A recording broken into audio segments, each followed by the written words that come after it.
Okay, हम लोग session start कर रहे हैं। सो आज हम लोग क्या करने वाले, गंगा रिवर करने वाले हैं, ठीक है। बट गंगा रिवर करने से पहले एक बार हम ना पीवाईक्यूज देख लेते हैं कि किस तरह के क्वेश्चंस आ रहे हैं ज्योग्राफी में और हमारी अप्रोच क्या होनी चाहिए। सो लास्ट ईयर अराउंड 12 के आसपास ज्योग्राफी से क्वेश्चन थे, तो वो किस किस तरह के थे।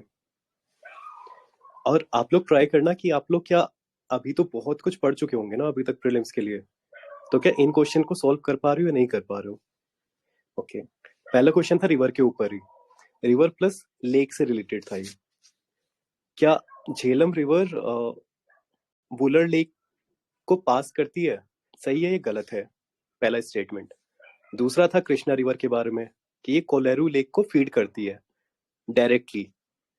तीसरा था meandering of Gandak river formed Kanwar lake, क्या ये सही है या नहीं है। इस तरह के क्वेश्चन आ रहे हैं। दूसरा क्वेश्चन था पोर्ट के ऊपर। अब पोर्ट इंपॉर्टेंट क्यों है, ठीक है। पोर्ट का ऐसा सिग्निफिकेंस ज्योग्राफी के थ्रू हम लोग नहीं समझते हैं, वो हम समझते हैं आईआर के थ्रू। आईआर में पोर्ट्स की बहुत इंपॉर्टेंट है, मतलब इंपॉर्टेंस बहुत ही ज्यादा है। इसीलिए जो इंडियन गवर्नमेंट है वो पोर्ट्स पे इतना काम कर रही है। आप ये समझिए 90% ट्रेड जो होती है ना, 90% ट्रेड वो सी रूट के थ्रू होती है। एयर कार्गो के थ्रू हम ज्यादा ट्रेड कर ही नहीं सकते। अब खुद सोचो, कुछ ऐसे 500 टन ना वीट है, हमें एक्सपोर्ट करना है। अगर हम उसे प्लेन के थ्रू भेजने लगे तो जितनी इसकी कॉस्ट नहीं होगी ना, उससे ज्यादा तो फ्यूल की कॉस्ट आ जाएगी। सो एयर कार्गो के थ्रू हम नहीं भेजते हैं। लैंड रूट और सी रूट, यही दो जरिया होते हैं जनरली भेजने के। और मोस्ट प्रेफरेबल मतलब मैक्सिममली कौन सा यूज होता है, सी रूट यूज होता है। ओके, तो वहां पर पोर्ट्स की सिग्निफिकेंस है। तो आईआर को जब आप लिंक करते हो ना ज्योग्राफी से, तो हमें समझ आता है कि ये पोर्ट्स क्यों पूछे गए हैं। ओके, अब ये तीसरा क्वेश्चन है, जैकफ्रूट, मोवा और टीक। कोई भी ऐसी पावर नहीं है जो कि एग्जाम हॉल में इसे सॉल्व कर दे अगर आपने वेजिटेशन वाला चैप्टर नहीं किया है तो। अच्छा, ये दोनों कीवर्ड महुआ और टीक, साल शीशम, इस तरह के, ये डेसिडियस में होते हैं और इसे रटना ही पड़ेगा। इसमें कोई इस तरह की चीज नहीं है कि आप कुछ भी कर लो, ये आपको रटना ही है। एंड आई गेस अभी भी जितने भी लोग होंगे तो 90% लोगों को इस क्वेश्चन का आंसर नहीं आता होगा अगर आपने वेजिटेशन चैप्टर नहीं किया है तो, और रटा नहीं है तो। ओके, सो हर एक चैप्टर से, ज्योग्राफी में जितने भी चैप्टर्स है ना, अ, आप ये समझो चैप्टर वाइज वहां से एक क्वेश्चन है। ये वेजिटेशन का है, ये आपका ह्यूमन ज्योग्राफी का है, 12th क्लास, ठीक है। ये मिनरल से रिलेटेड है, मिनरल से एक क्वेश्चन है। और ये वो क्वेश्चन है जो कि मैक्सिमम लाइक ऐसे होते हैं 99% एस्पिरेंट्स गलत करके आते हैं, क्योंकि कोई भी रटने में इंटरेस्टेड नहीं है। लोगों को लगता है बहुत ही कॉन्सेप्चुअल पेपर आता है तो रटने की जरूरत नहीं है। आपको कॉन्सेप्ट समझने हैं, नो डाउट, इसमें तो कोई डाउट ही नहीं है कि आपको कॉन्सेप्ट समझने हैं रटने से पहले। बट एट लास्ट जो प्रीलिम्स का काम है ना, वहां पर आपको रटना ही पड़ेगा। 20 क्वेश्चन ऐसे होते हैं जहां रट कर ही काम चलता है, और उन 20 क्वेश्चन को आप टैकल कर जाओगे अगर आपने रट रखा है तो। बहुत गंदा रट्टा लगता है इनमें। और ये जो 20 क्वेश्चन है ना, ये इस तरह नहीं होते हैं कि आप पहले पीवाईक्यूज देखो जहां से क्वेश्चन आ रहे हैं बस उन क्वेश्चन को कर जाओ, नहीं। इन क्वेश्चन के पूरे कॉन्सेप्ट्स होते हैं, मतलब ये पूरे पूरे एक तरह से टॉपिक्स हैं। आप जब उन्हें सॉल्व करोगे ना, तब भी आप इन सारे क्वेश्चन को सॉल्व कर पाओगे इजीली। अच्छा, हम मार्च तक ना पीवाईक्यूज के थ्रू नहीं पढ़ रहे हैं। जब मार्च खत्म होगा ना, अप्रैल में हम पीवाईक्यूज देखेंगे। ये जितने भी 20 साल के पीवाईक्यू है ना ज्योग्राफी के, वो मुश्किल से मुश्किल हम 2 घंटे में खत्म कर देंगे। बट उससे पहले की जो मेहनत है वो यहीं पर है कि आपको कॉन्सेप्ट्स क्लियर है, आप इमेजिन कर पा रहे हो रिवर्स को, माउंटेन्स को, आपको समझ आ रहा है क्या चीज कहाँ से जा रही है। ये अगर इंडिया का मैप है तो अगर मैं पूछूं कि आप मुझे ये बता दो, सबसे ज्यादा ड्राई फॉरेस्ट किधर मिलेंगे, थॉर्न फॉरेस्ट किधर मिलेंगे, और सबसे ज्यादा एवरग्रीन फॉरेस्ट कहाँ मिलेंगे, इन सबके लॉजिक्स है। अब अगर आपको वो लॉजिक क्लियर नहीं है तो आप रट्टा मार रहे हो, और रट्टा मार के प्रीलिम्स क्लियर नहीं हो पा रहा है। लॉजिक्स के बाद भी रट्टा मारना है, ठीक है। ऐसा नहीं है कि रट्टा नहीं लगना है, रट्टा तो लगना ही है, नो डाउट। बट लॉजिक्स के बाद जो रट्टा लगता है ना, उसके थ्रू ये क्वेश्चन सॉल्व हो रहे हैं। अब इसमें तो ये तो प्योर रट्टा है, बट उससे पहले आपके पास माइंड मैप होना चाहिए ना कि कौन कौन से आपको नाम याद करने हैं। महुआ याद करना है, टीक याद करना है, साल याद करना है, शीशम याद करना है, ठीक है, अर्जुन याद करना है। इस तरह के नाम है वो डेसिडियस में है। एवरग्रीन में कौन से याद करने हैं, एक बिर्च है, ठीक है ना, बिर्च भी आप पढ़ोगे वहां पर, बिर्च वो माउंटेन एरियाज में पढ़ोगे। अब इसके ऊपर पीसीएस में क्वेश्चंस आते हैं। सो ये सारी चीजें तो आपको करके ही जाना पड़ेगी। एक सिंचोना है, इसके ऊपर भी पीसीएस में क्वेश्चन आ रखा है। मलेरिया के ट्रीटमेंट में काम आता है, क्विनीन होता है इसके अंदर। ये पीसीएस में भी आ रखा है और शायद यूपीएससी में भी कहीं ना कहीं पूछ रखा है इसे। अब इन चीजों को करने के लिए एक माइंड मैप बनाना होता है, और वो प्रॉपर प्रॉपर टॉपिक्स करने होते हैं हमें। ओके, ये मिनरल का हो गया। अभी यहाँ देखो, ये repeated fall in sea level कहाँ पर देखने को मिलता है हमें। चार दे रखा है, भीतरकनिका, और ये पता नहीं कौन सा सॉल्ट पेन है, नौपड़ा स्वयं, और रन ऑफ कच्छ। किसी को पता है इसका आंसर?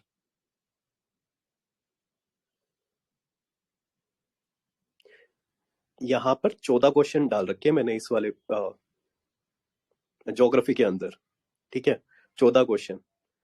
और इसमें से कॉन्सेप्चुअल मुश्किल से 3 से 4 क्वेश्चन है। अभी आप फिजिकल ज्योग्राफी देखना, ये सारा इंडियन ज्योग्राफी चल रहा है अभी तक का, जितने भी हैं यहाँ पर, पूरा इंडियन ज्योग्राफी। ओके, एक क्वेश्चन ये आया था, इंडिया और चाइना को कंपेयर करने के लिए आया था। अब इसमें यहाँ पर एक ट्रिक लग सकती थी, ठीक है, बट ट्रिक से हम पढ़ ही नहीं रहे हैं अभी। मार्च तक का आपको ट्रिक देखनी ही नहीं होती है। आंख बंद करके आपको जो कॉन्सेप्ट है उन्हें याद करना होता है, उन्हें समझना होता है, और रट्टा लगाना होता है। जैसे ही आपका अप्रैल आता है, उसके बाद आप पीवाईक्यू एनालाइज करना स्टार्ट कर देते हो, और मई में आप पीवाईक्यूज लगाते हो लास्ट में ना, वो पूरे पूरे जैसे 2021 का लगा लिया एक बार पेपर, 2022 का लगा लिया, इस तरह 5-6 साल के आप लगा के चले जाते हो, ताकि यूपीएससी जो चाहती है आपसे वो आपको समझ आ जाए। बट मार्च से पहले ये चीज एडवाइजेबल नहीं होती है कि आप पीवाईक्यूज देख रहे हो और उन्हें सॉल्व कर रहे हो। नहीं, पीवाईक्यूज देख के आपको ये समझना है कि आपको कौन कौन से टॉपिक करने हैं। ओके, इंडिया में ज्यादा एरेबल लैंड है चाइना से, सच है या नहीं है? प्रोपोर्शन ऑफ इरिगेटेड एरिया ज्यादा है इंडिया में एज कंपेयर टू चाइना, सच है या नहीं है? The average productivity per hectare in agriculture higher than China, सही है या नहीं है? अब देखो, पेपर में मैं इसे करके आया था। क्यों सही करके आया था? वो ट्रिक के थ्रू था, एक ट्रिक लगाई थी, ठीक है, हो गया। बट था तो ये तुक्का ही ना, मुझे नहीं पता था, कोई आइडिया ही नहीं था इसका, पर मैं छोड़ के नहीं आया था। इन वाले क्वेश्चन में तो ट्रिक लग जाती है। इन ये जितने हैं ना, ये महुआ, teak, aluminium, copper, iron, titanium, mineral से 2 क्वेश्चन थे। ये कोंगो वाला, ठीक है, कि कहाँ मिलता है आपका कॉपर, कहाँ मिलता है कोबाल्ट, कहाँ मिलता है। ये प्योर रटिफिकेशन है, ये तीनों क्वेश्चन। इसमें कोई लॉजिक नहीं लग सकता आपका। और 3 क्वेश्चन का आप मतलब समझ रहे हो, ये 3 क्वेश्चन का क्या होता है? 6 मार्क्स तो ये, और जो 0.66 आप गलत करके आ रहे थे, मतलब 7.5 मार्क्स तक का आप ज्यादा अचीव कर लेते हो कट ऑफ में। ओके, नेक्स्ट चलते हैं। अभी और क्या था, ये अर्थ के एटमॉस्फेयर के बारे में पूछ रहे थे, ठीक है, इंफ्रारेड वेव्स। ये फिजिकल ज्योग्राफी का पार्ट है आपका, वहां पर हम लोग पढ़ते हैं हीट बजट, वीट बजट में ये। ओके, ये आईआर का पार्ट है, बट इसे ज्योग्राफी में भी ले लेते हैं कि यूक्रेन की सराउंडिंग स्टेट्स कौन सी है। अब ये जो सराउंडिंग स्टेट्स है, ये हर साल एक क्वेश्चन बनता है, हर साल आता है एक क्वेश्चन। एक बार अफगानिस्तान के बारे में इतना सारा चल रहा था तो अफगानिस्तान की पूछ ली थी surrounding states. Last year Ukraine का चल रहा था तो इसलिए यूक्रेन की पूछ ली थी। ओके, श्रीलंका में क्राइसिस चल रहा था, तो श्रीलंका में किस तरह का फंड दिया गया था, उसके ऊपर क्वेश्चन आ गया था। आईएमएफ ने किस तरह का फंड दिया था, एक्सटेंडेड फंड होता है उनका, वो दिया था। सो जो करंट से रिलेटेड होते हैं वो बहुत इजी क्वेश्चंस आते हैं, बस आपको पता होना चाहिए कि इन टॉपिक से क्वेश्चन बनने हैं। ओके, ये अमरकंटक हिल वाला अब हम पढ़ चुके हैं, चलो इसका तो आंसर कर ही दो। जब हिल वाला क्वेश्चन तो हम लोग कर चुके हैं ना, और हिल से भी ये वाला कौन सा चैप्टर है आपका? ये आपका फिजियोलॉजी वाला चैप्टर है, यहाँ से हर साल एक क्वेश्चन बनता है आपका कहीं ना कहीं से घूम फिर के। ओके, क्वेश्चन क्या है कि Amarkantak hills are at the confluence of Vindhyas and Sahyadri range. सही है या गलत है?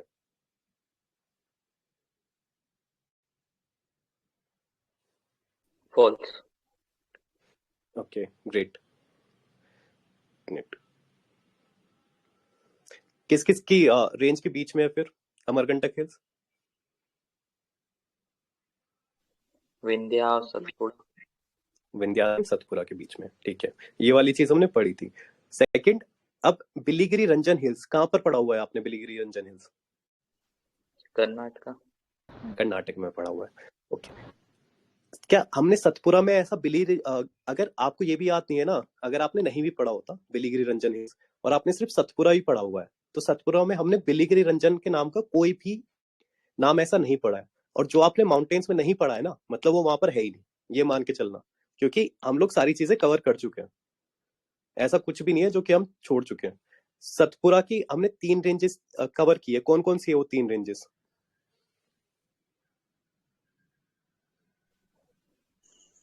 महादेव। क्या? राजपीपला, महादेव।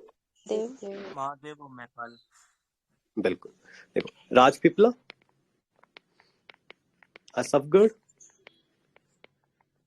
फिर इधर हम लोगों ने कौन सी दी थी? महादेव और माइकाल, ठीक है ना। यहाँ पर अमरकंटक हमने दे दिया था, यहाँ पर अमरकंटक है आपका।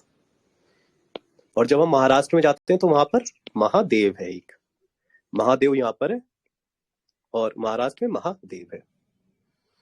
ओके, सिर्फ हमने ये 3 रेंजेस पढ़ी है, इन्हीं के ऊपर ही क्वेश्चन आता है, तो ये वाला भी गलत हो गया था। अच्छा, अब हमने शेषाचलम हिल्स भी पढ़ लिया है। ये कह रहे हैं कि is a part of western Ghat. क्या शेषाचलम हिल्स वेस्टर्न घाट का पार्ट है? नहीं। कहाँ का है? आंध्रा। ईस्टर्न। बिल्कुल ईस्टर्न, ठीक है। आंध्र में हमने 2 ही तो नाम पढ़े, 2-3 ही नाम पढ़े। एक तो आंध्र और तेलंगाना के बीच में हमने नालामल्ला पढ़ा है, नल्लामल्ला, और एक हमने शेषाचलम पढ़ा है। एक हमने वो कोंडा कोंडा, पता ही है हमें, अरमा कोंडा पढ़ा है, या ISP है, ठीक है। उसके बाद वैली कोंडा, वैनी कोंडा, जितने भी कोंडा आएंगे वो सारे आंध्र में ही आएंगे, ये हमें पता है। कोंडा सारे आंध्र में आते हैं। सो अब इसमें तीनों स्टेटमेंट गलत थे। आपको क्या लगता है कितने लोग सही करके आए होंगे UPSC में एक्चुअल एग्जाम में, जब ये पढ़ा होगा? कितने लोग इतना डिटेल में मैप करके जाते हैं? एंड बिलीव मी, 10 लाख बच्चे बढ़ते हैं, 5 लाख बच्चे अटेम्प्ट करने जाते हैं, तो उनमें से ना 10 से 15 हजार बच्चे ऐसे होते हैं जो कि इतने ही डिटेल में करके जाते हैं, वही टॉपर्स होते हैं। कुछ लोग तुक्का लगाए हैं, किसी का तुक्का अच्छा होता है, किस्मत अच्छी होती है, वो बात अलग है, बट इतने लोग तो करके जाते हैं, इतने डिटेल में करके जाते हैं, बहुत टाइम देते हैं मैपिंग को। नेक्स्ट आते हैं, और एक बार आपने मैपिंग कर ली फिर बहुत इजी हो जाता है। पूरा रिवाइज करोगे ना तो मुश्किल से कितनी देर लगती है पूरा मैप रिवाइज करने में? 15 से 20 मिनट बस। अच्छा, अब ये यहाँ पर कॉरिडोर्स के ऊपर क्वेश्चन है, हाईवेज के ऊपर क्वेश्चन है। ये क्या है? ये IR से लिंक करके आया हुआ है आपका। सो इसे चलो ज्योग्राफी में नहीं मानते, हटा देते। अच्छा, ज्योग्राफी ये कहाँ से आया है? ये आपको दोबारा से फिजिकल ज्योग्राफी का दूसरा क्वेश्चन मिल रहा है, ठीक है। एक तो इंफ्रारेड के ऊपर आया था, दूसरा क्वेश्चन है फिजिकल ज्योग्राफी का, किसके ऊपर आ रहा है? अर्थक्वेक के ऊपर आ रहा है। देखो कितना आसान है। अब इसमें सीस्मियोग्राफ के ऊपर पूछ रहे हैं, और क्या है, रेस्टर स्केल के बारे में पूछा है नहीं, ठीक है, इसमें इसी के बारे में पूछ रहे हैं। एंड मैं बताता हूँ, ये बहुत आसान क्वेश्चन है, ठीक है। मैं गलत करके आया था पेपर में। क्यों गलत करके आया था? आई एम लाइक, जब मैं क्विक वाला चैप्टर पढ़ रहा था, सो मैंने पढ़ा कि सीस्मियोग्राफ किस काम आता है, रेस्टर स्केल किस काम आता है, बट उसे याद नहीं किया, क्योंकि याद करने में दिमाग लगता है, आपको बार बार फिर उसे रिवाइज भी करना है। आई एम लाइक, इतना आसान क्वेश्चन तो कौन ही पूछ लेगा। 1-2 बार देखा, उसके बाद कभी रिवाइज ही नहीं किया, पेपर में क्वेश्चन आ गया। अब मुझे दूसरा स्टेटमेंट पता था, पहले में मैंने कहा यार उल्टा करके दे देते हैं, ट्रिक तो वही होती है ना। देखो यूपीएससी में ना कुछ कहते हैं जो ट्रिक्स होती है कि उल्टा करके दे देते हैं कि ये इसमें नहीं आता, ये दूसरे में काम आता है। मतलब मुझे लगा था यार सीस्मियोग्राफ नहीं यार, एक्स रे स्केल जो भी होगा, मैंने तो अभी तक भी नहीं पढ़ा ये। तो द थिंग इज कि आपको ये रट के ही जाना है, ये सारे नाम अर्थक्वेक में, ठीक है। चार ही जगह से आते हैं फिजिकल ज्योग्राफी में जो क्वेश्चंस आते हैं ना, वो चार ही जगह से। एक तो वो रोटेशन रेवोल्यूशन वाला चैप्टर करना है बस, रोटेशन रेवोल्यूशन वाला। डे इंक्रीज हो रहा है, डे कम हो रहा है, किस टाइम लॉन्गेस्ट डे होता है आपका, किस टाइम लॉन्गेस्ट विंटर वाला डे होता है, ठीक है। वो सारी चीजें करनी है।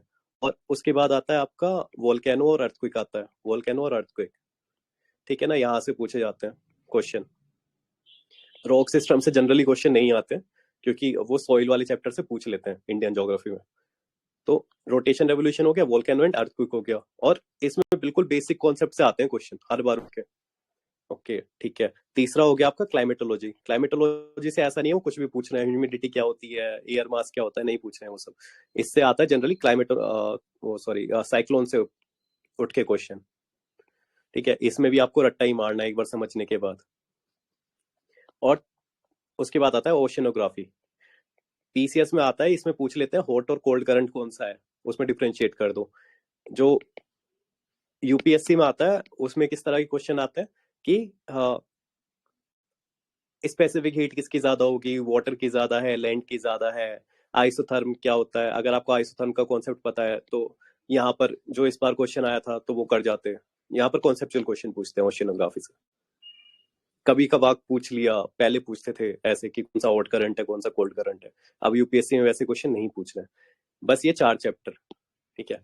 इसके अलावा आप फिजिकल ज्योग्राफी पढ़ते रहो, कोई मतलब नहीं है उसका। बहुत बढ़िया फिजिकल ज्योग्राफी। फिर प्लेट टेक्टोनिक पढ़ रहे हो, 4-4 दिन दे रहे हो, नहीं आता ही नहीं है वहां, क्वेश्चन ही नहीं आ रहा। प्लेट टेक्टोनिक से अगर कभी कोई क्वेश्चन आया तो वो करंट में हुई कोई प्लेट, तो उससे आ जाएगा बस मैक्सिमम, मतलब 5 मिनट का काम। बट उसे भी आपको रटना ही पड़ेगा। चलो नेक्स्ट आते हैं। अब ये थे कॉन्सेप्चुअल क्वेश्चन, तो कॉन्सेप्चुअल क्वेश्चन में मुझे कोई प्रॉब्लम नहीं बनती है। The soil in tropical rain forest in rich in nutrients, क्या ये सही है? फॉल्स। क्यों? वो हैवी रेनफॉल होने से वजह से वॉश डाउन। बिल्कुल, तो लीच आउट हो जाता है न्यूट्रिएंट्स सारे, ठीक है। लीचिंग एक इसका कीवर्ड है। और दूसरा एक और क्या है कि वहां पर ना अब इतना ज्यादा हाई टेम्परेचर होता है। अच्छा, आपको ट्रॉपिकल रेन फॉरेस्ट देखने को कहाँ मिलते हैं? इक्वेटोरियल रीजन में, सब इक्वेटोरियल में या टेम्परेट में, कहाँ देखने को मिलते हैं? इक्वेटोरियल में देखने को मिलते हैं। अब इक्वेटोरियल का फीचर क्या है? ये अर्थ है ये 0 डिग्री है। इक्वेटोरियल का फीचर होता है कि यहाँ पर ना सन यहाँ रहता है आसपास ही, तो क्या होता है यहाँ हाई टेम्परेचर होता है, ठीक है। हाई टेम्परेचर होता है और बारिश पड़ती रहती है बार बार, हाई मॉइस्चर भी होता है। इसकी वजह से जो नीचे वहां बैक्टीरिया रहते हैं ना, वो बहुत ज्यादा फल फूलते हैं। आपने देखा होगा जो कीड़े वीड़े होते हैं ना, ज्यादातर वो ऐसी जगह पर होते हैं जो थोड़ा मॉइस्ट हो, जहाँ हाई टेम्परेचर हो। इंडिया जैसी जगह पर, ठंडी वाली जगहों पर आपको इतने देखने को नहीं मिलते होंगे। आप अगर मनाली वनाली साइड गए हो, वहां के फॉरेस्ट में देखोगे तो वहां पर आपको जनरली कीड़े वीड़े देखने को नहीं मिलते, मच्छर वच्छर देखने को नहीं मिलते इतने ज्यादा, ठंडा रहता है एरिया। तो ओवरऑल जो यहाँ पर होता है ना इक्वेटोरियल रीजन पे, जहां पर हाई मॉइस्चर हाई टेम्परेचर है, वहां पर जो बैक्टीरिया होते हैं वो डिकम्पोजिशन फास्ट करते हैं। तो जो भी ऑर्गेनिक मैटर होता है वहां पर वो खा जाते हैं सारा, बचता ही नहीं है पेड़ों के लिए। सो एक ये भी रीजन है। तो लीच आउट हो जाता है, एक ऑर्गेनिक मैटर सारा खा जाते हैं वहां के कीड़े, बहुत सारे कीड़े वहां पर, ऐसे समझ लो। ओके, दूसरा क्या था? The high temperature and moisture of tropical rain forest cause dead and organic matter in the soil to decompose quickly. हाँ, तो ये दूसरा स्टेटमेंट ठीक है इसका, यही मैं बता रहा था। ओके, अब यहाँ क्या है? The temperature contrast between continents and ocean is greater during summer than in winters, क्या ये सही है, ये गलत है?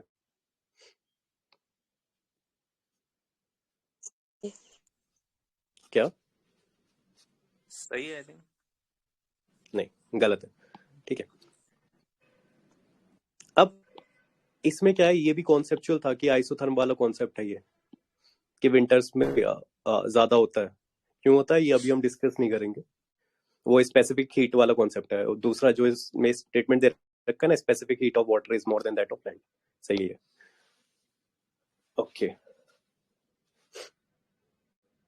सो इस तरह के क्वेश्चन आ रहे हैं। अब देखो, इसके लिए क्या आपको फिजिकल ज्योग्राफी इतना पढ़ने की जरूरत है, कुछ रटने की जरूरत है फिजिकल ज्योग्राफी में? नहीं, ये कॉन्सेप्चुअल पार्ट है ओशियनोग्राफी का। ये आपका इंडियन ज्योग्राफी से वैसे ही हो जाएगा, ठीक है ना? इसे हम इंडियन ज्योग्राफी में पढ़ते ही पढ़ते हैं। तो ये फिजिकल ज्योग्राफी नहीं है, मतलब तीसरा क्वेश्चन बना है फिजिकल ज्योग्राफी का। फिजिकल ज्योग्राफी से हमेशा 2 से 3 क्वेश्चन आते हैं, और वो इन्हीं 4 चैप्टर से आते हैं। और वो इतने इजी आते हैं ना कि आपने थोड़ा सा समझा हुआ है और रट्टा लगाया हो। देखो, रट्टाफिकेशन जरूरी है, ठीक है? रट्टा लगाया हुआ है तो हो जाएगा। अब कोई पूछने लगे लॉन्गेस्ट डे कब होता है, और आपको याद ही नहीं आ रहा, डे का नाम ही याद, मतलब किस दिन होता है, तो आप गलत करके आओगे। इसी तरह दे रखा था वो कि लॉन्गेस्ट डे कब होता है, first half of the month, half of the June में होता है, या second half of the June में होता है। इस तरह का स्टेटमेंट दे रखा था। तो इसमें आप क्या ही कर लोगे, इसमें तो आपको रट्टा ही लगाना है। एक बार समझ गए आप कि क्या क्या कॉन्सेप्ट है, सीजन कैसे चेंज हो रहे हैं, कब गर्मी हो रही है, कब ठंड हो रही है, उसके बाद कुछ चीजें जो रट्टा लगाना है। और ज्योग्राफी के मैक्सिमम क्वेश्चन इसी तरह होते हैं। अब अगर कोई इसमें से 10 क्वेश्चन ठीक कर रहा है,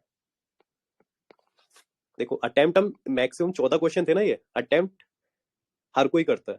12 से 14 भी करके आते हैं लोग, तो 90 प्लस अटेम्प्ट करते हैं। 80 प्लस अटेम्प्ट नहीं किया आपका तो सिलेक्शन नहीं होगा, ये तो बहुत क्लियर हो जाता है। सो अगर इसमें आपने 10 क्वेश्चन सही अटेम्प्ट कर दिए तो आपको 20 मार्क्स नहीं मिल रहे हैं, यहाँ पर 26.66 मार्क्स मिल रहे हैं, क्योंकि अटेम्प्ट तो आप वैसे भी करके आने वाले हो इन क्वेश्चन को। इतना ही तो डिफरेंस रहता होगा ना यार, कट ऑफ में और जितने आपके मार्क्स आ रहे हैं, ज्यादा से ज्यादा। और ये तो मैं सिर्फ अभी ज्योग्राफी की बात कर रहा हूँ। पहले जो क्वेश्चन आते थे वो चेंज हो गए हैं, ठीक है ना? ज्योग्राफी में पहले थोड़े अलग तरह के क्वेश्चन आते थे और ट्रिक्स लगती हैं। इन क्वेश्चन में भी ना अभी थोड़ी ट्रिक्स लगेगी, बट वो सारी ट्रिक्स हमें अभी थोड़ी ना देखनी होती है। अभी तो आपका काम होता है कि अपने कॉन्सेप्ट्स क्लियर करो और रट्टाफिकेशन, मस्त मस्त एकदम रट्टा लगाओ कि हाँ ठीक है, ये सारी चीजें होती है। क्योंकि ये सारी चीजें ना आपको बाद में काम आएगी। अभी मैंने आपको आईआर के बारे में नहीं बताया। अच्छा, आईआर से देखो कितने क्वेश्चन आते हैं। आईआर से हर साल आता है, हर साल आता है। आईएमएफ पे एक क्वेश्चन आता है, एक कोई मतलब ही नहीं है कि ना आए, ठीक है? और अगर आप आईएमएफ पढ़ते हो तो आप वर्ल्ड बैंक भी पढ़ते हो, ठीक है ना? और वर्ल्ड बैंक में किसकी डोमिनेंस है? अपनी वेस्ट की डोमिनेंस है, वेस्टर्न कंट्रीज की। तो हमारी जो ये डेवलपिंग कंट्रीज थी, वो सब क्या थी, नाराज थी कि वेस्ट की डोमिनेंस है। तो हमने खुद अपने ही बैंक्स बना लिए। एनडीबी हो गया, ठीक है ना? एक एडीबी बना था, वो अपना नहीं था बट एडीबी है। और एक एआईआईबी हो गया। अब देखो, एनडीबी से क्वेश्चन आ चुका है, एआईआईबी से आ चुका है। एनडीबी, ब्रिक्स, ब्रिक्स से क्वेश्चन आ चुका है, ठीक है ना? एससीओ से क्वेश्चन आ चुका है। ये ऐसी ऑर्गेनाइजेशन है जहां से क्वेश्चन आता है, और ये सारे टॉपिक लिंक्ड है, ठीक है ना? आरटीपी पे क्वेश्चन आ चुका है, रिवर ट्रांस जो भी कहते हैं सर, ऐसे कुछ कहते हैं। ओके, और ये वाला कॉन्सेप्ट ना लोग समझते नहीं है। इसमें 25% होता है, और ये कंट्रीज कभी भी वापस ले सकती है। सो इसके ऊपर क्वेश्चन पूछा, और बहुत ही आसान क्वेश्चन पूछती है। जितने भी ये इंटरनेशनल ऑर्गेनाइजेशन है ना, यूपीएससी बहुत आसान क्वेश्चन पूछती है। द होल थिंग इज कि हम लोग ये सारी चीजें कवर ही नहीं करके जाते, छोड़ देते हैं। यहाँ पर एक क्वेश्चन आईएमएफ से फिक्स है, ठीक है ना? एक क्वेश्चन है तो वर्ल्ड बैंक से, या फिर इसकी जो अल्टरनेटिव ऑर्गेनाइजेशन है वहां से फिक्स हो गया। दो दो क्वेश्चन हो गए, ठीक है? एक क्वेश्चन आता है, ये जितनी भी ऑर्गेनाइजेशन है आपकी, ब्रिक्स हो गई, एससी हो गई, कभी क्वाड पे पूछ लिया, कभी आपने ओपेक पे पूछ लिया, ठीक है ना? ओपेक पे क्या पूछ लिया, कितने मेंबर्स है, कौन सी फाउंडिंग कंट्रीज थी। एक होता है कि आपने इसकी फाउंडिंग कंट्रीज रट ली, तो वो रट्टाफिकेशन ना थोड़ा हार्ड हो जाता है। बट अगर आपको पता हो कि क्वाड क्यों बनी थी, क्वाड बनी ही क्यों थी, सो वो इजी हो जाता है। और क्वाड का ब्रिक्स से क्या रिलेशन है? देखो, क्वाड में कोई कंट्रीज बताएगा मुझे कौन कौन सी है?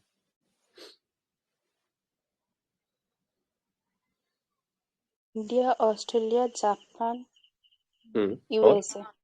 ठीक है, यहाँ पर डाल देते हैं यूएसए और जापान, यहाँ डाल देते हैं इंडिया और ऑस्ट्रेलिया, राइट, ऑस्ट्रेलिया। अच्छा चलो, अब मुझे बताओ ब्रिक्स में कौन सी कंट्रीज है? Brazil, Russia, India, China, China, south Africa. South Africa. ठीक है, तो हम लोग यहाँ डाल देते हैं एक रशिया, यहाँ डाल देते हैं चाइना, यहाँ पर इंडिया डाल देते हैं। ठीक है, दो और कौन कौन सी कंट्रीज है? ब्राजील और साउथ अफ्रीका। South Africa. अब देखो, ये हर किसी को पता है, पर हमें क्या नहीं पता, जो यूएसए और जापान है, क्या इनकी बनती है रशिया और चाइना से? अच्छा, जापान और चाइना की नहीं बनती है एक दूसरे से, ये तो पता होगा ना। जापान और साउथ कोरिया के भी नहीं बनती एक दूसरे से। ठीक है, एकदम कट्टर दुश्मन, कि एकदम सही नहीं सकते, एक रूम में नहीं रह सकते, ऐसे वाला सीन है। यूएसए और रशिया, क्या इनका भी यही सीन है? यूएसए और रशिया पहले से ये तो यार वॉर ही करते आ रहे हैं। और आपने देखा होगा भी नाटो, ठीक है, नाटो ऑर्गेनाइजेशन है, और उधर क्या था, यूएसएसआर का वार्सो पैक्ट था, वार्सो पैक्ट। ये अब एक डिफेंस अलायंस थी, डिफेंस नहीं, इसे मिलिट्री अलायंस कहते हैं, मिलिट्री अलायंस थी, ये भी मिलिट्री अलायंस थी। यूएसएसआर टूट गया तो ये खत्म हो गया, बट नाटो अभी भी चल रहा है। जो यूक्रेन में क्राइसिस हुआ है वो इसी वजह से हुआ है, क्योंकि जो नाटो है वो एक्सपेंड कर रहा था अपनी जो कंट्रीज है उनको, किसकी तरफ? रशिया की तरफ। तो हमें पता है कि यूएसए और रशिया की भी नहीं बनती, दोनों एकदम ऐसे कि हाँ मर जाएंगे कट जाएंगे बट साथ नहीं रहेंगे। ठीक है, क्या यूएसए चाइना की बनती है? नहीं बनती। क्यों? क्योंकि चाइना अब यूएसए की हेजेमनी को क्या कर रहा है? चैलेंज कर रहा है। ओके, सो ये दोनों जो ग्रुपिंग बनी है, इसमें इंडिया एक कॉमन मेंबर है। तो ये मैनेज कैसे कर पा रहा है इंडिया? इंडिया को हम कहते हैं इसीलिए बैलेंसिंग पावर। इंडिया क्या है? एक बैलेंसिंग पावर। इंडिया दोनों जगह है, मस्त बैठा हुआ है एकदम। कैसे? मतलब ये दुश्मन, ये दोनों दुश्मन है एक तरह से। ये दोनों ऑर्गेनाइजेशन है, इसमें यूएसए और जापान लीड कर रहा है, इसमें रशिया और चाइना लीड कर रहा है, और ये दोनों ऑर्गेनाइजेशन दुश्मन है। तो इंडिया दोनों जगह कैसे हो सकता है यार? एक ही साइड तो ले सकते हो आप। ऐसा है जैसे कि दो दुश्मन है, दुश्मन ए दुश्मन बी, एक दूसरे के दुश्मन है। अब सी ज्वाइन करना चाहता है, तो क्या सी दोनों को ज्वाइन कर लेगा? ऐसा तो पॉसिबल नहीं है। तो जब बहुत ज्यादा आप डिप्लोमेसी खेलोगे, बहुत ज्यादा डिप्लोमेटिक माइंड होगा आपका, तभी कर सकते हो आप। तो इंडिया ने ये अचीव कर रखा है।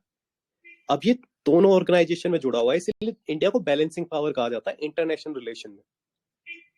ठीक है, और ये क्या है? ये कुछ नहीं है, क्वाड कुछ नहीं है, ये डायलॉग, मतलब बस क्या करते हैं, बातचीत करते हैं।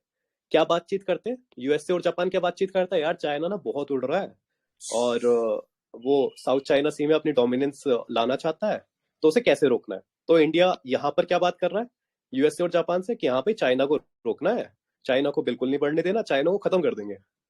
ओके, जब वो यहाँ पर जाता है इंडिया दूसरे दोस्त के पास, अपने रशिया और चाइना के पास, रशिया और चाइना कहते हैं यार यूएसए ने तो हद कर दी है, कभी भी सैंक्शन मार देता है, और अपनी हेजेमनी को कमी नहीं करना चाहता। इंडिया कहता बिल्कुल यार, यूएसए के साथ तो कुछ करना पड़ेगा, रोकना पड़ेगा उसे। तो डिप्लोमेसी तो यही होती है ना, जिसके पास चले जाओ उसी की तरह बन जाओ। तो इंडिया डिप्लोमेसी खेल रहा है। अब अगर आप पढ़ोगे ब्रिक्स के साथ कोई ऑर्गेनाइजेशन आपको पढ़नी होगी, तो आप क्वाड पढ़ोगे, राइट। और इनके ऊपर अगर कोई क्वेश्चन आ जाता है, चाहे आईआर में आए, चाहे आपका ज्योग्राफी में आए, कि कौन सी कंट्रीज है कौन सी नहीं है। अब इसकी एक और कहानी है ब्रिक्स में, कि 20-20% हर किसी का शेयर सेम है, सबने 10-10 बिलियन डॉलर डाले थे इसके अंदर। मतलब ये सारी कहानियां हैं, अगर आपको पता है तो आप क्वेश्चन सही कर आते हो। ओके, क्या ये जो ऑर्गेनाइजेशन है ये मेंस में पूछी जाती है? हाँ भाई, ब्रिक्स के ऊपर क्वेश्चन आ चुका है, क्वाड के ऊपर नहीं आया है शायद अभी तक का, और आई गेस ब्रिक्स के ऊपर आ गया है। और भी 2-3, मतलब हर साल ना एक क्वेश्चन आता है आईआर में, सिर्फ ऑर्गेनाइजेशन के ऊपर हर साल आता है एक क्वेश्चन। मुझे अभी याद नहीं आ रहा कौन कौन सी ऑर्गेनाइजेशन है। तो ये क्यों इंपॉर्टेंट है वो हमें समझ आ रहा है। और इन्हीं के ऊपर हर साल, इन्हीं ऑर्गेनाइजेशंस के ऊपर आप क्वेश्चन देख लेना, अपना ब्रिक्स के ऊपर आया होगा अभी तक का, आपका एससीओ के ऊपर आ रखा है, संघाई कॉर्पोरेशन एसोसिएशन, और आपका ओपेक के ऊपर भी आई गेस क्वेश्चन आ रखा है, ठीक है ना। आपका आसियान कंट्रीज के ऊपर क्वेश्चन आ रखा है। अब आसियान कंट्रीज में 10 मेंबर्स हैं, ठीक है ना, अभी शायद एक और ज्वाइन हुआ है, तो 10 मेंबर्स हैं। एक तो आपको 10 मेंबर्स याद होने चाहिए, एक आपको पता होना चाहिए आसियान कंट्रीज बनी ही क्यों है और इंडिया का क्या रोल है। ये पता है तो इजी हो जाता है इन 10 मेंबर्स को याद रखना। और इनके ऊपर क्वेश्चन आते हैं, हर साल क्वेश्चन आते हैं। आसियान के ऊपर भी पूछ चुका है, एससीओ के ऊपर भी पूछ चुका है, हर साल पूछता है, हर साल। तो एक क्वेश्चन यहां से मान लो आप, ठीक है, आईएमएफ हो गया एक क्वेश्चन, एक अल्टरनेटिव बैंक्स हो गए, एक क्वेश्चन यहां से आ गया, 3 क्वेश्चन तो फिक्स है। और इन सारी चीजों को करने में मुश्किल से 2 से 3 घंटे लगते हैं। बुक्स में एक फॉर्मेट में अरेंज नहीं है बस ये सारी चीजें। तो 3 क्वेश्चन तो आप यहां से ले गए, 10 क्वेश्चन वहां से ले गए, 13 क्वेश्चन हो गए। अब ये वाली चीजें खत्म हो गई। हिस्ट्री से भी इसी तरह आती है। अब जो आपके साइंस है, साइंस एंड टेक ले लो, साइंस एंड टेक, वहां पर एक टॉपिक है आपका बायोटेक्नोलॉजी, बायोटेक्नोलॉजी, ठीक है। यहां से 3 से 4 क्वेश्चन आते हैं, हर साल आते हैं। 13 क्वेश्चन हम लोग देख चुके हैं डायरेक्टली, 3 से 4 क्वेश्चन यहां ले लो, तो 4 क्वेश्चन और ले लिए, 17 क्वेश्चन हो गए। कोई भी पावर नहीं है जो कि बायोटेक्नोलॉजी से ये क्वेश्चन रोक दे। और हर टॉपिक के पीछे कॉन्सेप्ट है बायोटेक्नोलॉजी में। अगर आप कुछ भी कर रहे हो ना, तो कोई ना कोई कॉन्सेप्ट लगा हुआ है उसके पीछे बायोटेक में। एक तो वो आया था माइटोकॉन्ड्रिया वाला, आप सबको याद होगा, क्वेश्चन आया था माइटोकॉन्ड्रिया वाला। सो एक वो वाला क्वेश्चन आया था, तो उसके पीछे भी कोई ना कोई कॉन्सेप्ट था। 3 पेरेंट बेबी वाला एक क्वेश्चन आया था, पहले आ रखा है, ठीक है। जीन के ऊपर हर साल एक क्वेश्चन आता है। क्राई 1 AC और एबी के ऊपर एक क्वेश्चन आ रखा था, ठीक है ना। बॉल गार्ड के ऊपर क्वेश्चन रखा था। जीन साइलेंसिंग और इस तरह के IRNA के ऊपर भी क्वेश्चन आते हैं, हर बार आते हैं। सो अभी तक का यूपीएससी में 30 से 35 क्वेश्चन पूछे गए हैं बायोटेक से। और हम लोग क्या पढ़ते रहते हैं पूरे टाइम? सैटेलाइट। यूपीएससी यहां से क्वेश्चन पूछ रही है। इसी तरह कंप्यूटर साइंस और आईटी से आते हैं। सो जो मेजर टॉपिक्स है, अगर उसके आप कॉन्सेप्ट करके जाओगे तो हो जाएगा। बट हम लोग इन सारी चीजों को छूते ही नहीं है, छूते। और ज्योग्राफी को तो छूते ही नहीं है। मतलब ज्योग्राफी को छूते हैं हम लोग, कॉन्सेप्चुअल पार्ट पढ़ते रहते हैं, क्लाइमेट में कैसे हो रहा है, कहाँ कहाँ बारिश होगी, कहाँ नहीं होगी। किसी ने पढ़ा अभी वेजिटेशन में इन तीनों चीजों को? महुआ, जैक फ्रूट और टीक। जैक फ्रूट तो नहीं है एनसीईआरटी में, बट ये दोनों है। किसी ने पढ़ा है महुआ और टीक को अभी तक?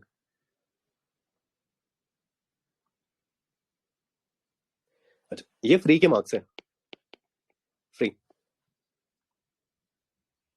ओके। देखो, मैंने भी नहीं पढ़ा था, ठीक है। जब मैंने इसे अटेम्प्ट किया था ना, तो मैंने भी नहीं पढ़ा था। तो मैं इस पे वही वो ट्रिक मार के आया था, वो ठीक हो गया था। अब ट्रिक मारना एक अलग चीज है, वो कॉन्फिडेंस नहीं आता यार। ट्रिक जब आप मार के आते हो ना, ठीक है, आपने घर आके देखा सही हो गया, ओके, बट करना ही पड़ेगा एट लास्ट। ओके, चलो इस अब वाली में क्या ट्रिक लगाई थी? जैसे डेसिडियस लिखा था तो बस ये ट्रिक थी कि जिन पेड़ के पत्ते गिरते हैं साल में एक बार तो वो हो जाएगा। वो मैं ना आपको अप्रैल में बताऊंगा, ठीक है। अभी बता दिया ना तो वो दिमाग अलग डायरेक्शन में चलने लगता है, फिर मैक्सिमम क्वेश्चन गलत कर दोगे। कुछ क्वेश्चंस की ना अलग से ही ट्रिक है वो, जब आप बहुत ज्यादा एनालाइज करते हो ना चीजों को, तब आपको चीजें समझ में आने लगती है कि ओके ठीक है, इसमें ये वाली ट्रिक भी तो लग सकती थी। वरना स्टैटिक जो क्वेश्चन है उसमें ट्रिक नहीं होती है। और जो ट्रिक्स होती है ना, उसमें आप 50-50 खेल रहे होते हो, सही भी हो सकता है, गलत भी हो सकता है। तो अगर आप सेम ट्रिक आप 4 क्वेश्चनों में लगा रहे हो, तो ऐसा होता है कि 2 क्वेश्चन ठीक हो जाएंगे और 2 क्वेश्चन गलत भी होंगे, बट फिर भी आपको पॉजिटिव में स्कोर आता है। तो उस बेसिस पे ट्रिक लगती है। इसलिए हम लोग इसे ऐसे मार्च वार्च में डिस्कस भी नहीं करते। कभी भी जो पीवाईक्यूज को है ना, अपना सॉल्यूशन भी नहीं देखना चाहिए आपको। जनरली आप बस टॉपिक देखो, अपना कवर करो, उसके बाद भी आप सॉल्व नहीं कर पा रहे हो, तो उसके बाद आप पीवाईक्यूज का सॉल्यूशन देखो। बट पीवाईक्यू सॉल्व मत करो। अभी पीवाईक्यू सॉल्व करने में कितनी देर लगती है यार? 10-10 साल के ना मुश्किल से 4-5 दिन में हो जाते हैं, अगर आपके बेसिक कॉन्सेप्ट तैयार है तो। बेसिक कॉन्सेप्ट तैयार नहीं है तो करते रहो फिर। देखो अब हम आज गंगा करने वाले हैं, ठीक है। हम लोग इंडेक्स अपनी पूरी कर चुके हैं, हम लोग माउंटेन्स पढ़ चुके हैं। जो हम लोग रिवर करी है हम लोगों ने, ठीक है, जैसे ब्रह्मपुत्र, इंडस या फिर नीचे की जो जितने भी रिवर्स है, क्या उनपे यूपीएससी में क्वेश्चन आते हैं? तो भाई नहीं आते यार, ठीक है, पहले आते थे। सिंपल सी बात है, ये सारी आपको स्टेट पीसीएस में मदद, ठीक है। बट ये आपके कोर कॉन्सेप्ट्स होते हैं, इन्हें आप पढ़ना तो पड़ता ही है। ऐसा नहीं कि आप इन्हें छोड़ दोगे और बस वो रिवर्स करोगे जो आती है। रिवर्स कौन सी आती है? हमारी छोटी छोटी वाली रिवर्स आती है, ठीक है। पेन्नर वेन्नर आती है आपकी। और अब जब हम पेन्नर करेंगे ना तो आपको याद आ जाएगा कि पेन्नर क्या है। अच्छा पहले मुझे एक चीज बता दो, ये अगर मैं कृष्णा कह रहा हूँ तो कृष्णा की ट्रिब्यूटरीज कौन कौन सी है?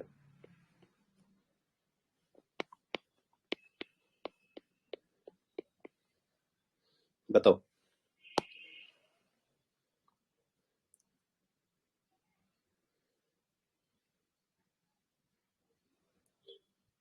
कोई फायदा नहीं है ये सेशंस अटेंड करने का अगर आप रट नहीं रहे हो तो। और ये रट्टाफिकेशन लेंगे 2 से 3 घंटे रोज का लेंगे, ये टाइम कम होता जाता है।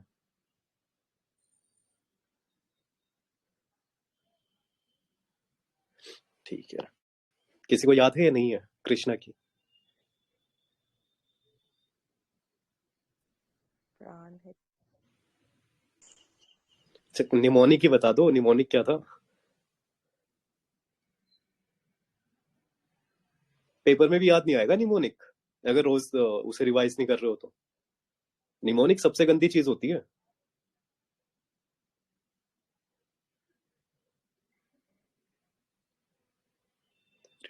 धोबी डंडा मुसीबत पे मारे। धोबी, कृष्ण जी क्या करते थे? पेड़ पे चढ़ के ऐसे जब गोपियां नहा रही होती थी उन्हें देखते रहते थे। तो धोबी डंडा मुसीबत पर, कृष्ण जी को ही कह रहे हैं मुसीबत मुसीबत पर मारे पे मारे। धोबी से क्या बन जाता है? भीमा। डंडा से डोन, मुसीबत से मूसी, पे से पलेरू, एम से मनेरू, ठीक है। और इसके बाद ना एक रिवर आती है पेन्नर, तो पेन्नर भी क्या है? पनेरू कहते हैं उसे, ठीक है ना। तो पेलेरू मनेरू पेनेरू ये सब एक ही जगह पर आती है। ये जब हम पढ़ेंगे ना स्मॉल रिवर्स तो हम देखेंगे इन सारी चीजों को एक साथ। अच्छा ये ईरू को मैंने ईलू ईलू कहा था कि ILU ILU I love you वाला, कि ईलू ईलू जहां भी आएगा वो कहाँ होगी? वो कृष्णा की होगी। प्यार की बातें करते थे भगवान।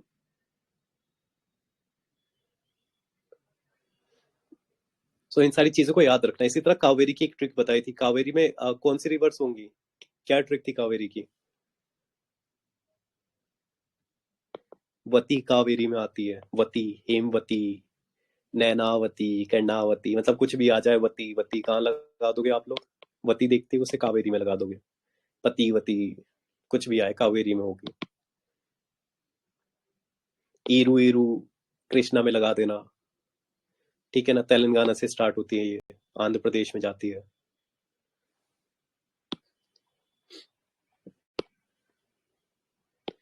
अभी आपको इसकी सिग्निफिकेंस समझ नहीं आ रही होगी बट मैं बताता हूँ। देखो ये जो क्वेश्चन है ना, झेलम रिवर लेक से रिलेट कर रखा है।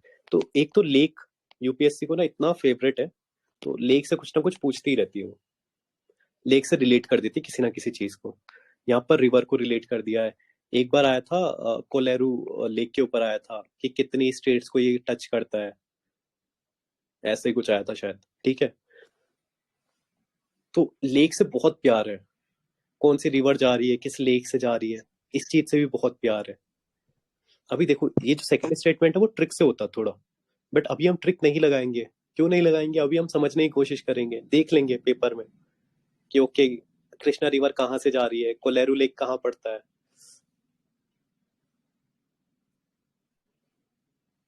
खैर, सो लेक्स भी हमें पढ़ने हैं, कम से कम रिवर्स तो याद होनी चाहिए लेक पढ़ने से पहले।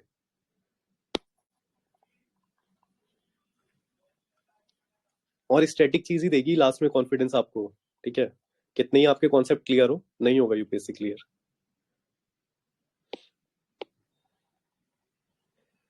आज लिखवा लो या कल लिखवा लो, आज समझ लो या कल समझ लो, सेम चीज है। रट्टा तो जरूरी है। कॉन्सेप्ट क्लियर करके आप 40 से 45 क्वेश्चन सही करके आते हो, 80-90 क्वेश्चन अटेम्प्ट करके आते हो, नेगेटिव जाके वो खत्म हो जाता है, आपका स्कोर ही खत्म हो जाता है। 20 क्वेश्चन ये जो स्टैटिक वाले आते हैं ना, इन्हें ठीक कराओ, वो जो 40 होता है ना, वही 60-65 के पास में स्कोर पहुंच जाता है आपका, और कितने उसके बाद नेगेटिव करो, आपका क्लियर हो जाता है। ठीक है, चलो आज हम क्या करने वाले, गंगा रिवर करने वाले हैं। गंगा रिवर ऐसी रिवर है जो कि यूपी पीसीएस में पूछी जाती है, क्या चल रहा है क्या नहीं चल रहा है उसमें, वो सारी चीजें। तो ओके, वेट अ मिनट।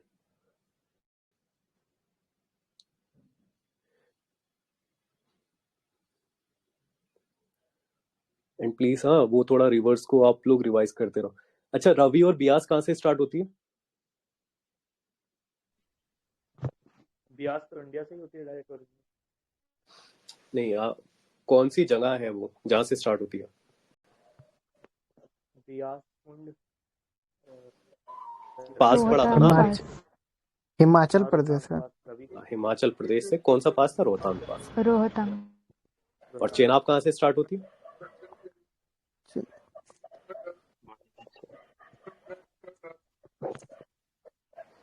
ये जो भी बोल रहा है उसकी आवाज नहीं आ रही। ओके, चेनाब कहाँ से स्टार्ट होती है?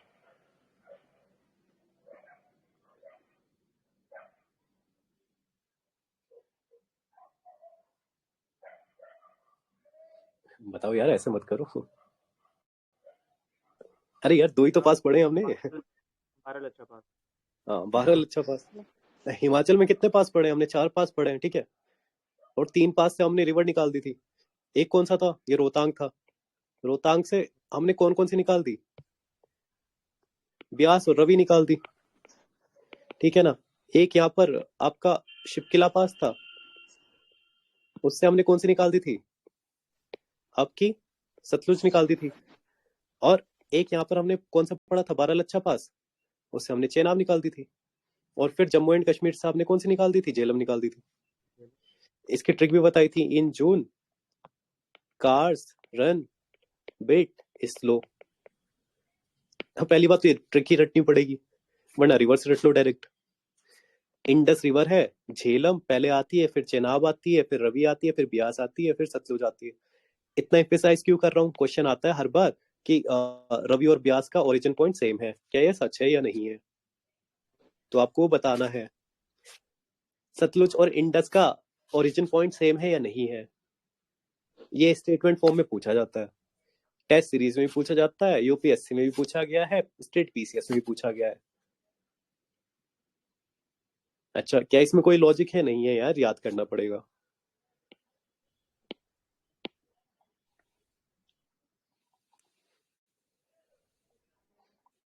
और आप सबसे ज्यादा प्रॉब्लम रटने में मुझे होती है।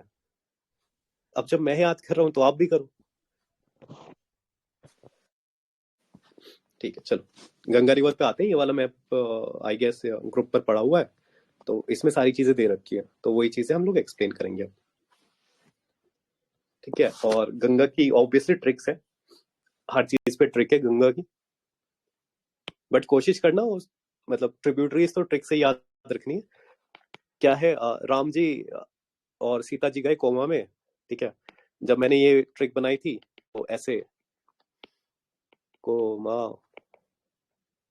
में, ठीक है, राम जी सीता जी गए कोमा में, ठीक है ना। ऐसे मेरे कॉन्शियस अलाउड ही नहीं कर रहा था इस चीज को कि ऐसे कैसे कह सकते हो भगवान के बारे में।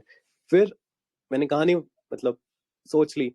अब हुआ क्या था कि जो इंद्रजीत था ना, उसने एक तीर चला दिया था राम जी के ऊपर और लक्ष्मण जी के ऊपर।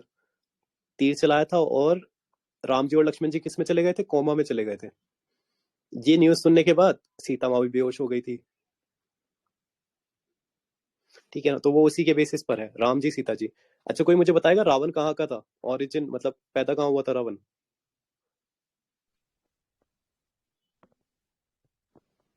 नोएडा का था भाई, ठीक है, दिल्ली एनसीआर का, नोएडा में पैदा हुआ था,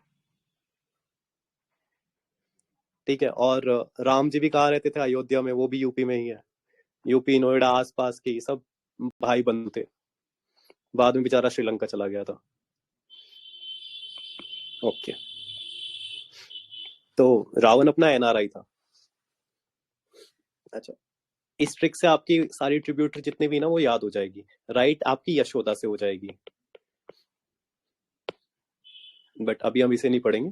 देखो आप क्वेश्चन कहाँ से बनते हैं, पहली बात तो क्वेश्चन यहाँ से नहीं बनता है, जो स्टार्टिंग में क्वेश्चन है, जो यूपी पीसीएस में क्वेश्चन आया था, पहले हम उसकी बात कर लेते हैं। सो कुछ आपको ना क्या याद रखना है, वो मैं लिखवा रहा हूँ, उसे लिख लेना। सो सबसे पहले आप, अच्छा उससे पहले एक चीज और कर लेते हैं।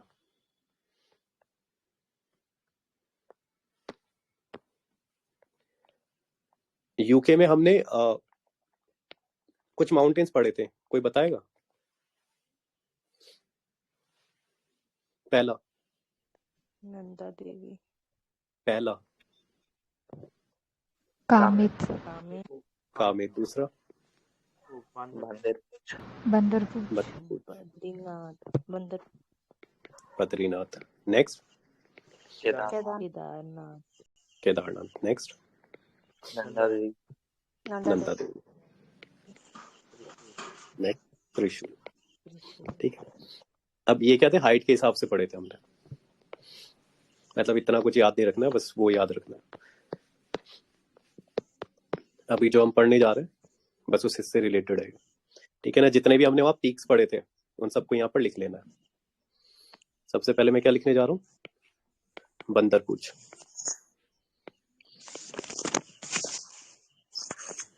बंदरपूछ, ठीक है। एक और लिख लेना यहीं पर ही, गोमुख करके। उसके बाद पहले केदारनाथ आता है, लेफ्ट टू राइट के हिसाब से फिर बद्रीनाथ आता है।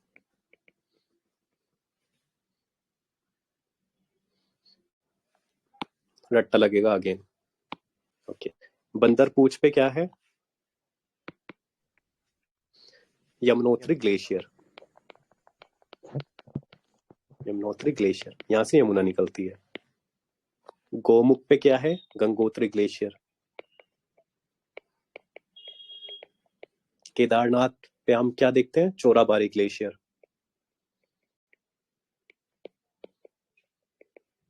बद्रीनाथ पे हम क्या देखते हैं, Satopanth glacier, Satopanth glacier, Satopanth glacier. जब आप यहाँ हो ना सेशन में, तो ये नहीं, थोड़ा सा बार बार बोलने की कोशिश किया करो, चोराबारी सतोपंथ, चोराबारी सतोपंथ, इस तरह।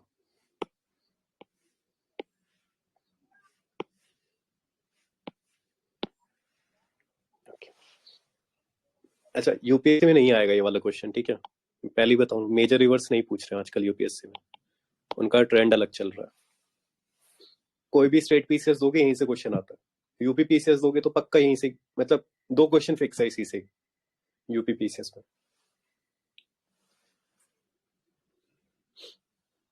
ओके, देखो अब यहां से निकलती है आपकी यमुना, यमुना। गोमुख से निकलती है आपकी भागीरथी, भागीरथी। केदारनाथ से निकलती है आपकी मंदाकिनी, मंदाकिनी।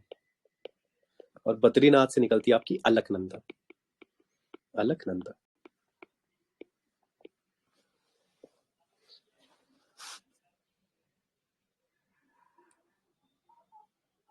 चलो, अब अलकनंदा यहां से स्टार्ट हुई निकलनी, ठीक है।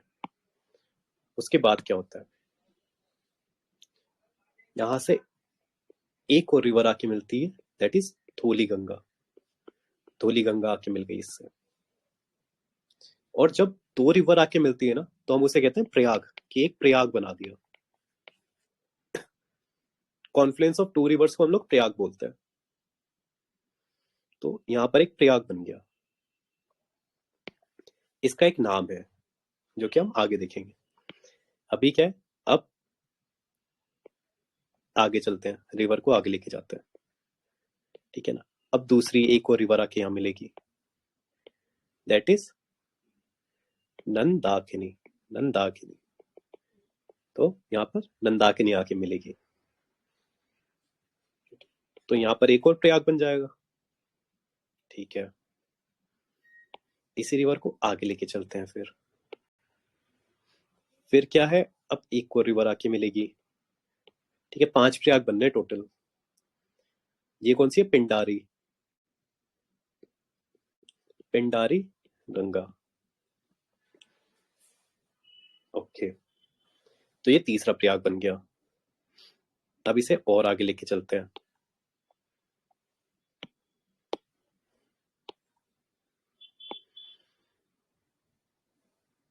अब यहाँ क्या है, ये मंदाकिनी आके मिल जाएगी,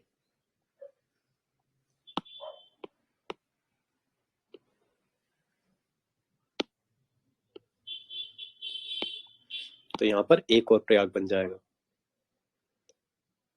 उसके बाद इसे थोड़ा और आगे लेके जाते हैं, तो यहां पर आके मिल जाएगी आपकी भागीरथी। भागीरथी, तो यहां बन जाएगा एक और प्रयाग। अलकनंदा चलनी स्टार्ट हुई, धौली गंगा मिली उसमें, फिर नंदाकिनी मिली, फिर पिंडारी गंगा मिली, फिर मंदाकिनी मिली चौथे नंबर पे, और फिर भागीरथी मिली। अच्छा, मैं इसका निमोनिक दूंगा आपको। निमोनिक ज्यादा बेनिफिशियल नहीं है, तो उससे बस कोशिश करनी है कि याद हो जाए। याद होने के बाद निमोनिक को फेंक देना।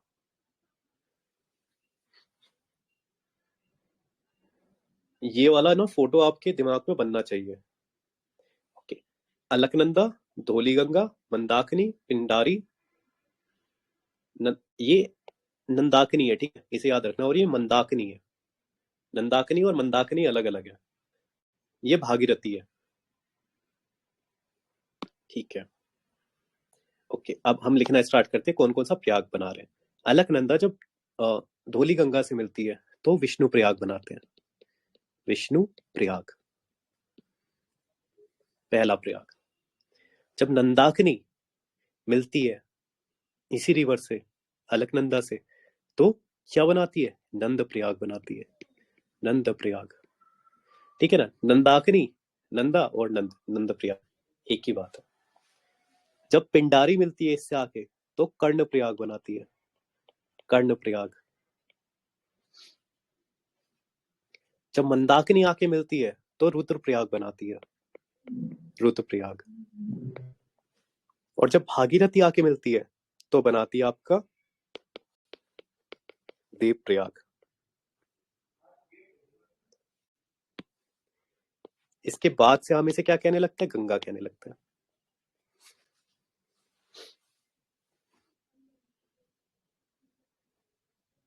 अच्छा, ये चीज क्लियर हो गई।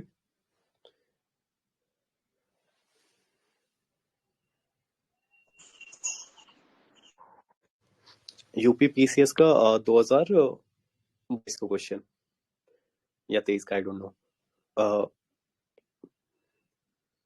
भागीरथी और अलकनंदा कौन सा प्रयाग बनाती है। नहीं, ये आया था देव प्रयाग कौन सी 2 स्ट्रीम बनाती है, ठीक है। कौन सी 2 स्ट्रीम देव प्रयाग बनाती है। और उसमें ऑप्शन थे मंदाकिनी और अलकनंदा, या फिर भागीरथी और अलकनंदा। सो अगर आपने ये रटा नहीं हुआ है तो आप वहां गलत करके आओगे, गारंटी है। रटना पड़ेगा अगेन।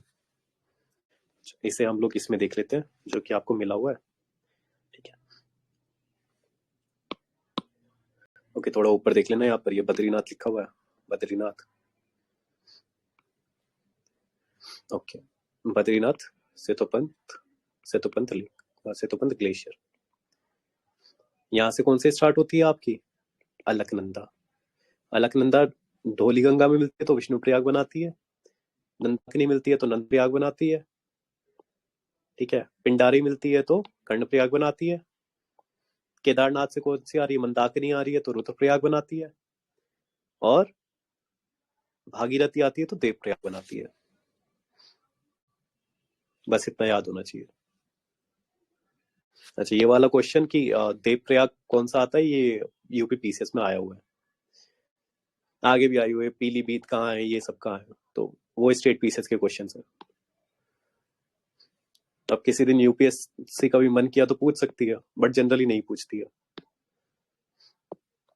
ओके, इसके आगे हम इसे गंगा कहने लगते हैं।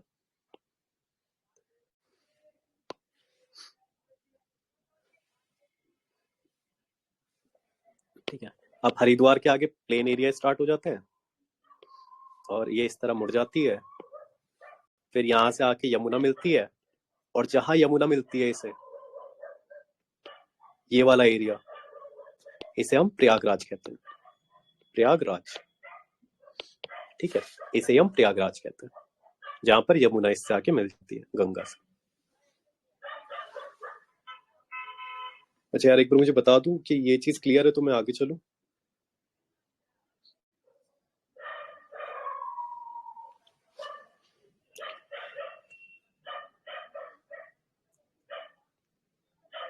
थोड़ा बहुत रिस्पॉन्स देना होता है, चल कोई नहीं।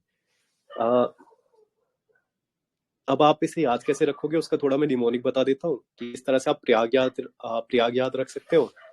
तो जो विष्णु जी थे, विष्णु ने कहा रात में देवों से कि, अब देवों से कहा है, आपको थोड़े ना बताएंगे क्या कहा है यार। okay. विष्णु ने कहा रात में देवों से की। अभी स्टार्टिंग में क्या होता है ना कि ये सारे नाम एक अरेंजमेंट में याद करने में दिक्कत होती है कि पहली कौन सी दूसरी कौन सी, तो उसके लिए निमोनिक है। जब आपको एक अरेंजमेंट में याद हो जाए तो भूल जाना इस निमोनिक को। ठीक है, पहला प्रयाग कौन सा था, विष्णु प्रयाग, विष्णु प्रयाग। दूसरा कौन सा था, विष्णु ने, नंद प्रयाग, नंद प्रयाग। कहा, कर्ण प्रयाग। रात में, रुद्र प्रयाग। देवों से, देव प्रयाग। ठीक है, विष्णु ने कहा रात में देवों से, विष्णु प्रयाग, नंद प्रयाग, कर्ण प्रयाग, रुद्र प्रयाग, देव प्रयाग। विष्णु प्रयाग, नंद प्रयाग, कर्ण प्रयाग, रुद्र प्रयाग, देव प्रयाग। विष्णु ने कहा रात में देवों से की। क्या कहा पता नहीं, सीक्रेट है। okay. ये तो होगा प्रयाग रटने का। अब कौन सी गंगा कहाँ आके मिल रही है उसके लिए भी है। ठीक है, उसका क्या है, दिल्ली से ननंद ने पिंड में मिठाई भिजवाई। दिल्ली से ननंद ने पिंड में मिठाई भिजवाई। अब कोई ननंद रहती होगी यार दिल्ली में, पिंड, हम लोग पंजाब में जनरली पिंड पिंड ही कहते हैं अपनी जगहों को, तो पिंड में मिठाई भिजवाई। तो दिल्ली से ननंद ने पिंड में मिठाई भिजवाई। अच्छा ठीक है, दिल्ली मतलब धौली गंगा, ननंद ने मतलब नंद, नंदाकिनी, पिंड मतलब पिंडारी, मिठाई मतलब मंदाकिनी, भिजवाई मतलब भागीरथी, भागीरथी। दिल्ली से ननंद ने पिंड में मिठाई भिजवाई। दिल्ली से ननंद ने पिंड में मिठाई भिजवाई।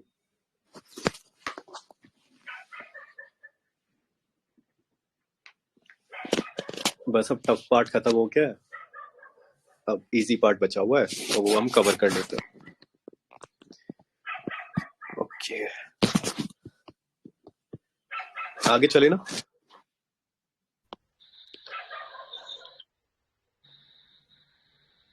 हो गया। ठीक है, ओके, अब बहुत इजी है। ठीक है, आप निमोनिक लिख लो पहले, बात की बात हम करेंगे। राम जी सीता जी गए को मां ने। ठीक है, और ऐसे कॉन्शियस पे लेने की बात नहीं है, सच में गए थे। इंद्रजीत ने तीर चलाया था। किसी ने महाभारत देखी हो तो पता होगा, ओ सॉरी, किसी ने रामायण देखी हो तो पता होगा।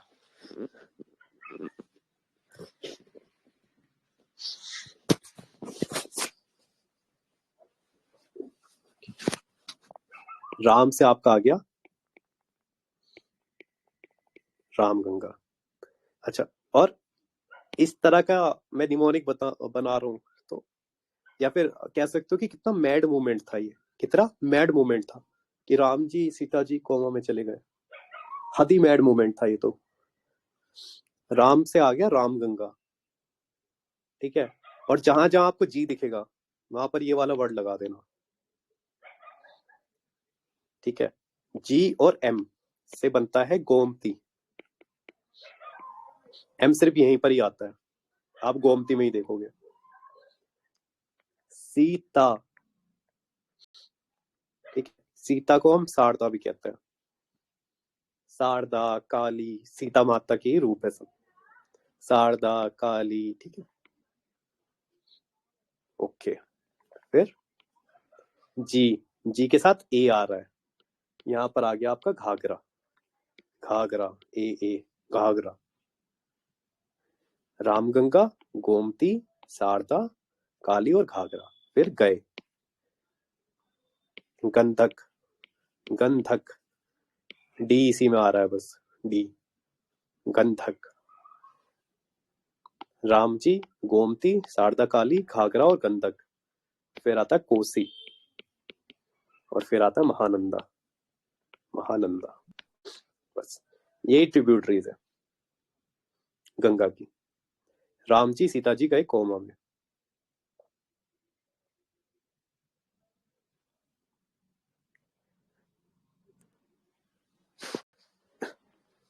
आज का प्रिया, क्या प्रिया राइट। आज का सेशन 15 मिनट और चलेगा क्योंकि हम गंगा कवर करेंगे। ओके, यहाँ पर अब बना लेते हैं गंगा रिवर को।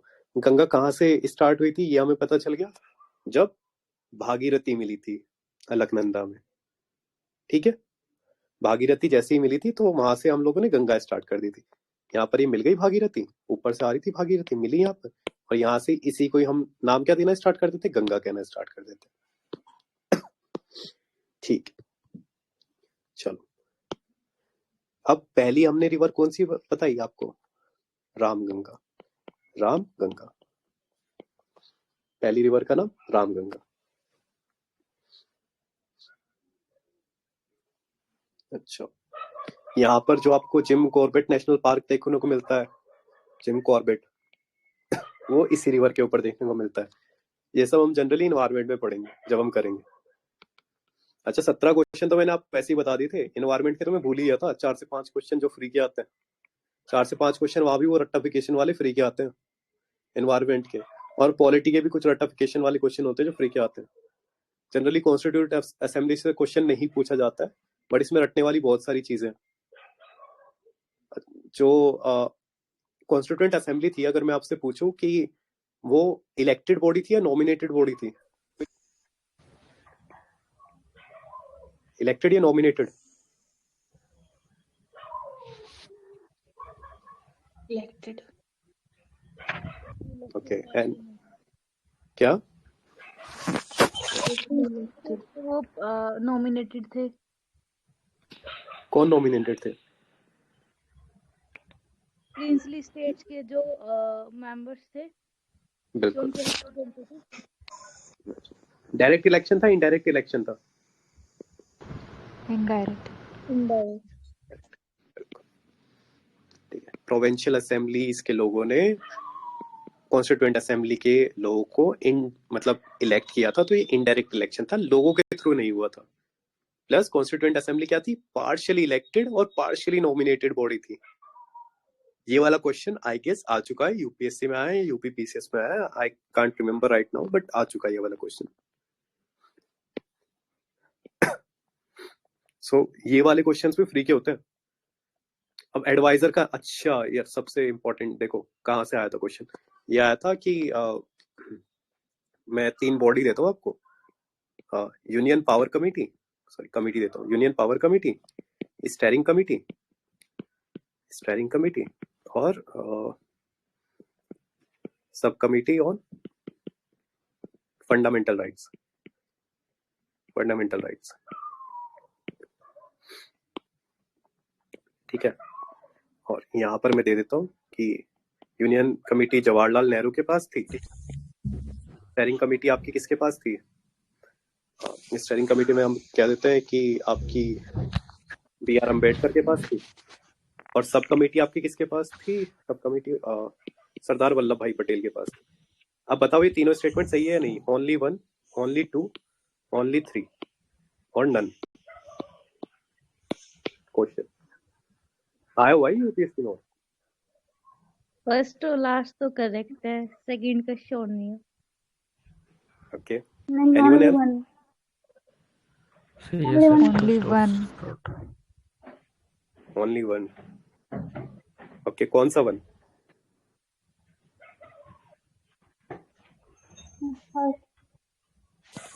क्या? फर्स्ट सही है, इसमें यूनियन पावर वाली। बिल्कुल, सिर्फ इसमें फर्स्ट सही है। अच्छा, कमेटी और फंडामेंटल राइट सरदार वल्लभ भाई पटेल की थी, सब कमेटी किसी और की थी, ठीक है। और स्टेयरिंग कमेटी अपनी डॉक्टर राजेंद्र प्रसाद की थी। आपको 4 ही नाम याद रखने हैं, और ये वाले क्वेश्चन भी आते हैं। अब ये रट्टाफिकेशन वाले हैं, जिसने याद कर लिया उसके 2.66 एक्स्ट्रा, क्योंकि अटेम्प्ट तो हम सभी करके आएंगे।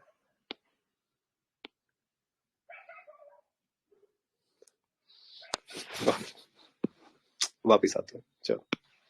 तो ये भी यहाँ पर मार्क्स आते हैं, ठीक है। ये 25-30 क्वेश्चन जो आते हैं ना, वो रट्टाफिकेशन वालों को मार्क्स देने आते हैं, जो प्रीलिम्स निकालते हैं।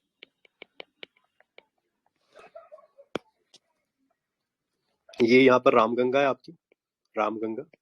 रामगंगा पे ही आपको जिम कॉर्बेट पार्क देखने को मिल जाता है, और यहीं पर ही आपको मुरादाबाद देखने को मिल जाता है। मुरादाबाद स्टेट पीसीएस के क्वेश्चन है, करना चाहो कर लेना, वरना सिर्फ रामगंगा याद रख लो। ओके, दूसरी हमने पढ़ी है गोमती, राम जी, गोमती।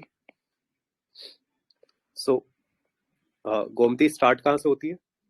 ये पीलीभीत रीजन है, पीलीभीत रीजन कहाँ पर है? ये बरेली में। बरेली कहाँ पर है? यूपी में। तो गोमती वहीं से स्टार्ट होती है, ठीक है। लखनऊ इसी के ऊपर पड़ता है। एक ट्रिब्यूटरी भी आती है, इसकी जरूरत नहीं याद करने की। यूपी पीसीएस का ये भी क्वेश्चन था, कौन सी रिवर पीलीभीत रीजन से स्टार्ट होती है? चलो, ओके। और ये यूपी पीसीएस का क्वेश्चन था, इसलिए हम नहीं पढ़ रहे, ये एक्चुअली में पढ़ना था, इसलिए हम पढ़ रहे हैं। वो यूपी पीसीएस का क्वेश्चन होगा, वो हम बाद में देखेंगे ना। उसके बाद हम लोगों ने क्या पढ़ा? राम जी, सीता जी, सीता जी। तो ये आपकी शारदा रिवर पहले आनी चाहिए, यहाँ पर ट्रिब्यूटरी होगी शारदा। हम सिर्फ जी पढ़ रहे हैं। यहाँ पर डाल लो आप लोग मैड, घाघरा, ये घाघरा रिवर।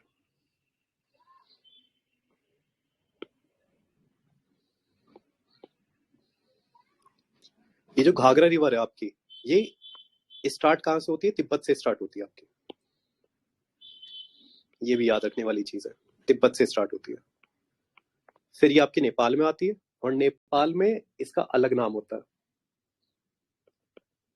कर्णनाली नाम होता है इसका। नेपाल में कर्णनाली, नेपाल में नाम अलग ही होते हैं, हमें पता है। और तिब्बत में भी कहाँ से स्टार्ट होती है? अगर लिखना चाहो तो लिख सकते हो, मप चचुंगा, मप चचुंगा ग्लेशियर, मप चचुंगो ग्लेशियर, यहाँ से स्टार्ट होती है। ऑब्वियसली ये भी किसी स्टेट पीसीएस में क्वेश्चन था। सॉरी, ओके, ठीक है। तो तिब्बत में कहाँ से स्टार्ट होती है वो देख लिया हमने। फिर नेपाल में इसे कर्णाली कहते हैं। फिर इंडिया में घुसती है तो इसे हम क्या कहते हैं? घाघरा कहते हैं, घाघरा रिवर। ओके, इसकी ही एक ट्रिब्यूटरी है जो कि आपको करनी है, जो कि यूके से स्टार्ट, मतलब उत्तराखंड से स्टार्ट होती है। स्टार्टिंग में इसी वाली को हम क्या कहते हैं, काली कहते हैं। उसके बाद इसे हम शारदा कहना स्टार्ट कर देते हैं। उसके बाद इसे हम सरयू कहना स्टार्ट कर देते हैं। एक रिवर के नाम है ये, सीता मतलब सीता माता के ही नाम है। ऐसा है ना, नव देवियां होती है हमारे, अलग अलग नाम है एक ही देवी के, तो वही है काली शारदा सरयू, काली शारदा सरयू, काली शारदा सरयू, काली शारदा सरयू, सीता के ही नाम है।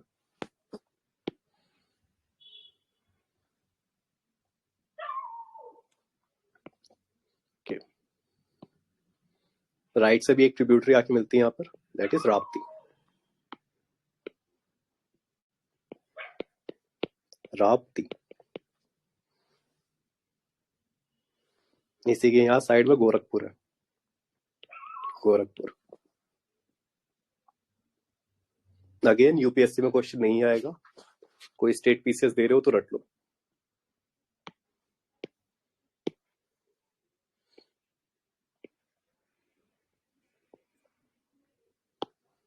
ठीक है, नेक्स्ट जो रिवर है वो गंडक है, गंडक। ये आपके नेपाल से स्टार्ट होती है, बस इतना याद रख लो। इसके बाद भी एक बूढ़ी गंडक है, ये याद रखना चाहो तो रख लो। मुजफ्फरपुर, मुजफ्फरपुर इसी पर ही है। कहाँ से स्टार्ट होती है? बिहार से स्टार्ट होती है बूढ़ी गंडक।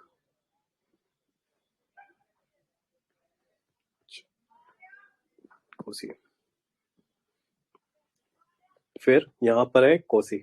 कोसी को एक और नाम से बुलाते हैं हम, क्या नाम है इसका?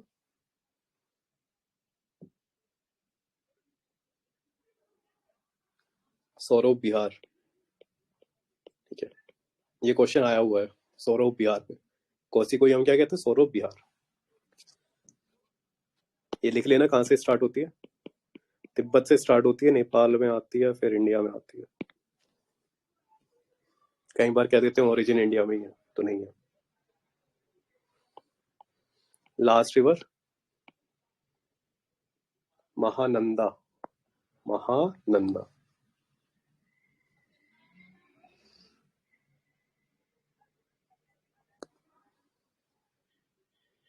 बस इतनी ही थी।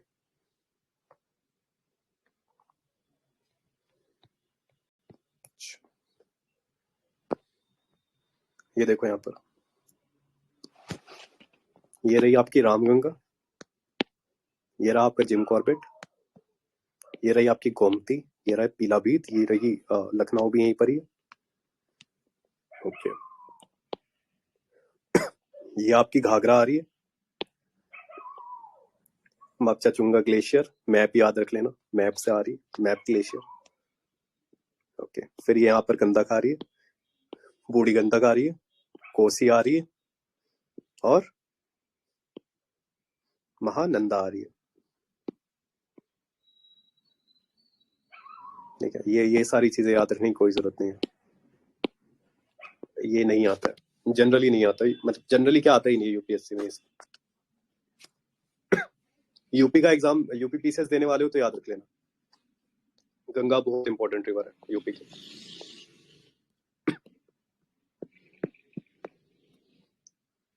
ओके,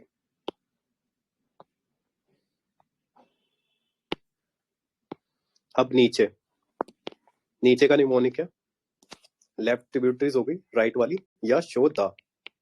बस ये वाला निमोनिक याद रख लेना। एक पुन पुन और याद रख लेना, पुन पुन। यमुना यहां से आ रही है, सन यहां से आ रहा है, और डायरेक्ट याद रख लो दामोदर यहां से आ रहा है, इसके बीच में यहाँ पुन पुन।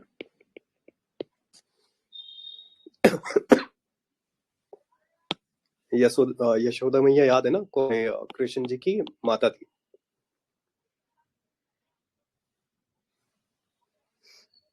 तो गंगा हमारे यहाँ बहुत पूछनी है, तो जितने भगवान है सब यहीं पर ही है। लक्ष्मण तीर्थ कहाँ पर है?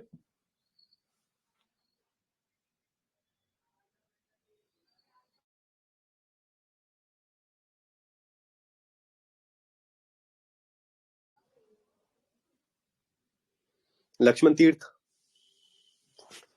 यार याद करो इन सारी चीजों को, कावेरी पर है। लक्ष्मण का स्वर भवानी की तरह अमर है, नोना। अब हम राइट बैंक को थोड़ा सा ज्यादा पढ़ते हैं। अच्छा, यमुना को भी ना, यमुना की भी कुछ सब ट्रिब्यूटरीज है जो कि आपको पता होनी चाहिए। अब वो कौन कौन सी है? इसका निमोनिक है चरसी, बिटवा, कीटो, डाइट कर लो। ठीक है बेटा, कैसा चरसी है? उनसे कह रहे हैं कि कीटो डाइट कर लो। ओके सो अगर मैं यमुना की देखना चाहूँ ट्रिब्यूटरीज, तो यहाँ पर यमुना बना लेना और यहाँ लिखना पहले चंबल।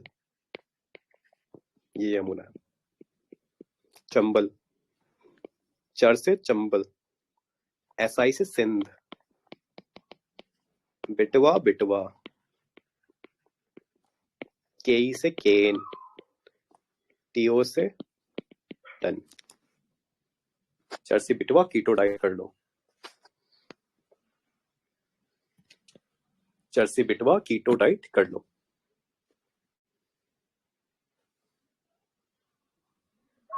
अच्छा, अब एक चंबल भी इंपॉर्टेंट है, तो चंबल की भी है।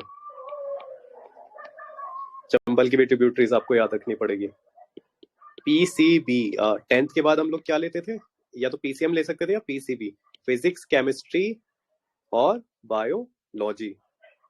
फिजिक्स, केमिस्ट्री और बायोलॉजी। ये यहाँ पर बानस है, राजस्थान से स्टार्ट होती है। और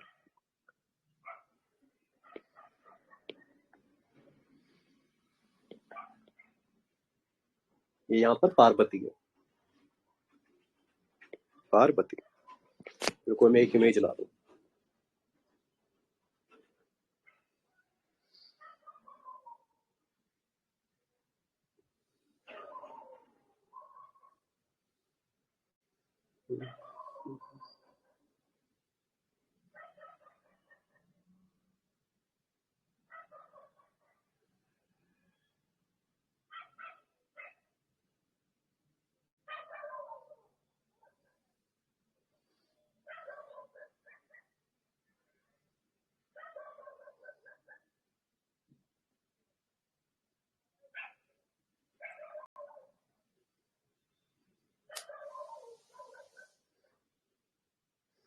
इमेज लाने में टाइम लग रहा है तो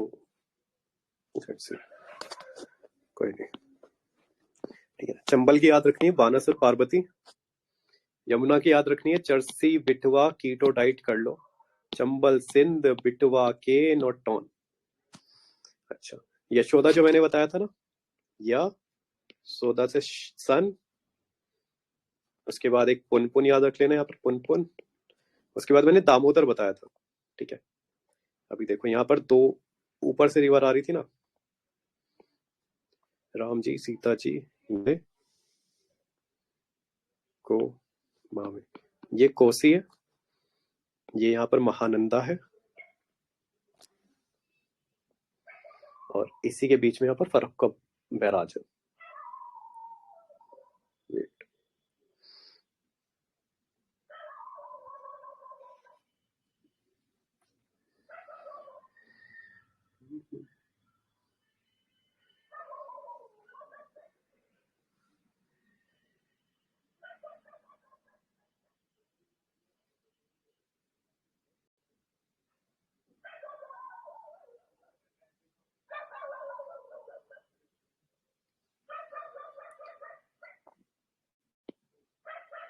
यहाँ से एक रिवर निकलती है, हुगली। हुगली, यहाँ पर फरुक्का बैराज है। यार इसकी ना स्पेलिंग देख लेना, फरुक्का बैराज की। बैराज किस लिए लगाते हैं? ताकि पानी को डाइवर्ट कर सके। ये नीचे जा रही होती है और इसी से आके क्या मिल जाती है? दामोदर आके मिल जाती है। यशोदा, बस अपनी खत्म हो गई, गंगा खत्म हो गई। अभी इसे पूरे मैप में देख लेते हैं। देखो, ये आपकी यमुना आ रही है यहाँ पर और इसकी ट्रिब्यूटरीज दे रखी है। चंबल, ये इधर बानस, ये इधर पार्वती, इतना याद रखना है। चरसी, सी से सिंध, बिटवा, केन। ओके, ये यमुना हो गई, ये सन हो गई। सन की भी अगर आप याद रखना चाहो तो नॉर्थ कोयल और रिहांद याद रख सकते हो। नॉर्थ कोयल और रिहांद हमारे कंटक से स्टार्ट होती है, ये हमें पता है, ये हमने पहले कर रखी है। उसके बाद फिर पुनपुन आता है, फिर यहाँ पर फरुक्का बराज है। ये हुगली रिवर नीचे आ रही है और इसी से आके दामोदर मिल जाती है आपकी। दामोदर कहां से स्टार्ट हो रही है? छोटा नागपुर प्लेटू से स्टार्ट हो रही है। आई गेस अब ये वाला आपको मैप समझ में आ जाएगा और हम लोग का सेशन यहीं पर ही ओवर होता है गंगा के साथ। कल हम वो छोटी छोटी रिवर्स करेंगे सारी जो यूपीएससी में आती है, जिनके ऊपर क्वेश्चन बनते हैं। अब नए ट्रेंड के अकॉर्डिंग ये स्टेट पीसीएस वाला था पूरा। Okay then, good night.